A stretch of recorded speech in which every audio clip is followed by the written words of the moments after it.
Well, halftime. Halftime on these primetime games. And since y'all clicked on this video, I'm going to tell y'all a secret. But you have to promise not to tell anybody. And by nobody, I mean not anybody. All right, come here. Come here. Come here. Come on. Come on. Georgia's the best team in the country, and it's not close. Look at this. Alabama and the Corn Dogs. LSU 7, Alabama 3 with 5 seconds to go in the first half. To be honest with you, Notre Dame just kicked another field goal. Look at this. No, I'm sorry, extra point. Scored another touchdown and kicked an extra point. 14-0. They're up on the Taters. 30 seconds to go until halftime. Upset in the making. LSU 7, Alabama 3. 5 seconds to go till halftime. Upset in the making. Florida State absolutely dominating the Miami Ducks. Not an upset at all. Miami's terrible. To be honest, LSU should be up more in this game.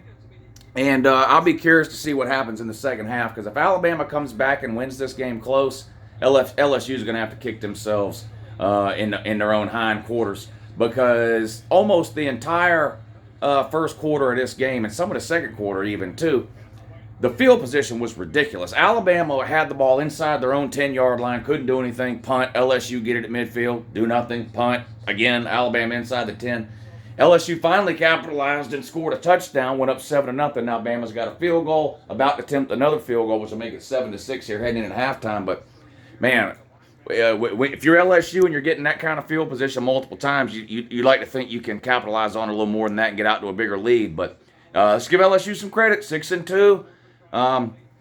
SEC West not officially on the line in this game in terms of the winner clinches the West, but the winner of this game is got a 95% chance of winning the West. They would have to lose a couple of games not to win the West. So huge game here. Alabama's going to attempt this field goal here. I'll let you know if they make it. Here they come back to kick it now. Texas all over Kansas State, 31-10. There's the kick. Looks good. So halftime, LSU 7, Bama 6. Going to make an interesting second half there. Texas is all over Kansas State, and I didn't see this coming. Adrian Martinez is playing, and he's not playing bad. He's, 10 of 15, 10 of 16, something like that, like 150 yards.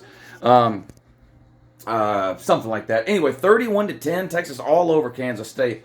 I thought Kansas State would win the game, and at the very least, I thought it would be a close game. It's at Kansas State. Texas has been a really up-and-down team, right? It's real close against Bama. Quinn Ewers goes down. They take a loss to Texas Tech.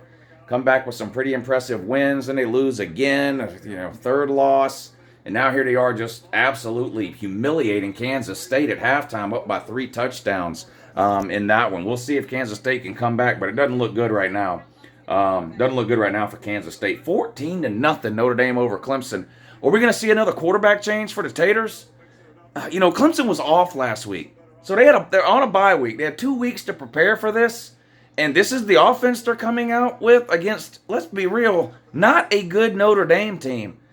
Not a good showing for Clemson in the first half of this game. Let's check the box score real quick. Ukulele's 9 of 12. Now, that's not bad. Percentage-wise, what is that, 75%? That's not bad. But he's only got 41 yards.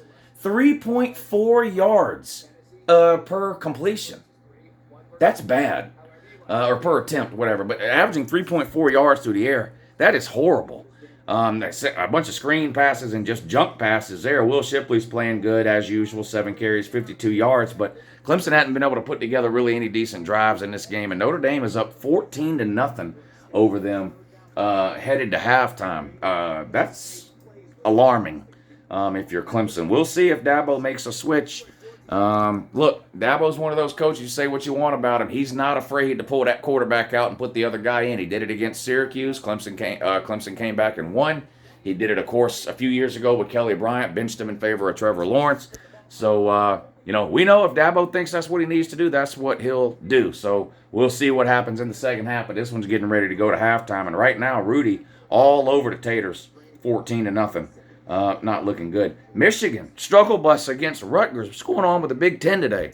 Ohio State laid an egg against Northwestern. And, of course, right on cue, the Ohio State fans are running around blaming the weather. I think Ohio State fans versus the weather might be the most intense rivalry in all of sports. Every single time Ohio State loses or plays bad, it's some type of a weather issue. It's weird. It's like it's never cold or windy for the team they're playing, but for whatever reason, the weather just drastically affects. Ukulele just takes a sack here at the end of the second quarter. Now, that might be a penalty on Clemson there, pushing a guy around. Anyway, what was I saying? Yeah, Ohio State versus the weather. Now they're out with the whole thing about where, we struggled, but it was windy. Stop. Against Northwestern, Northwestern's 1-8. They were 1-7 before today. Now they're 1-8. This is like last year when Ohio State struggled with Nebraska, and they spent the last month of the season trying to convince everybody that Nebraska was the best 3-9 team in history. I mean, come on, stop.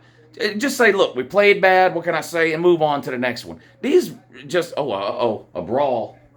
Notre Dame and Ohio State brawling in the end zone. Coach is getting between them now. Right at the end of that play, I told you the ukulele got sacked. At the end of the play, there was a little bit of pushing and shoving. And then I turned back around, and then when I looked, the teams had to be separated in the end zone, so I'll have to go back and rewatch. Well, here they're going to show it now. We'll watch it together. Let's see what happens here. So a Clemson man pushes a Notre Dame guy down to the ground late, I guess it looks like. Well, now they're not going to show it. Anyway, you guys will see it if it's anything to see on SportsCenter or whatever anyway.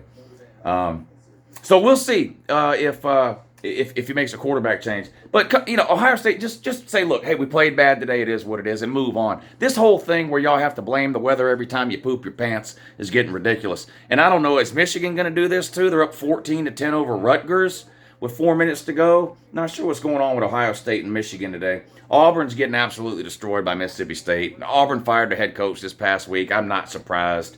I don't know if this would have been any different whether they kept Harsin or not. Auburn's just a terrible team heading in the wrong direction. South Carolina's up 24-14 over Vandy with about 9 minutes to go until halftime in that one. And what do you know? Florida State has scored again while I've been making this video. They're now up 21-3. And there's still 12 minutes to go in the second quarter. Look at this. Just an absolute beatdown. Boy, poor Miami. Buyer's remorse on Mario Cristobal? I don't know. Hug a Miami Duck if you see one. NC State up 3-0 over Wake Forest. There you go. Halftime reports. I'll probably be back and make a post-game video. Especially if some of these games stay close. If the Notre Dame Clemson game stays close, or there's an upset, or the Alabama LSU game stays close, or there's an upset, I'll come back later tonight with a post-game video. I'm definitely going to stay up and watch these games. Look, you can't beat this. Just look, listen. I'm telling you. Look, this if you're not, this is how you live life. Look at this. I mean, I'm laid back. Look. I pressed the button. Oh, you want to go back some more? Yep, you just lean. I mean, I'm leaning all the way back. Look, feet propped up. I mean, this is how you watch, and you're watching your college football. I mean, this is just how you live life, ladies and gentlemen. Look at the headrest. Watch this. Watch. You watching? Watch this. Headrest up. Headrest down. You can't see the other one, but it's got the lumbar thing, too, for your back. Oh, yeah. Oh, it'll prop your back right up. Give you all that back support that you've been needing. Unbelievable. Unbelievable. Oh, your cell phone's going dead? No problem. You can plug your cell phone in. Hold on. Can you even see that? Plug your cell phone in right down here. I don't know if you can see it. But, oh, my God. These chairs are amazing. I don't know how I was doing it before without these types of chairs. You get them in 1, 2, 3, whatever many you need. They're amazing. Amazing. Link in the description. Check them out.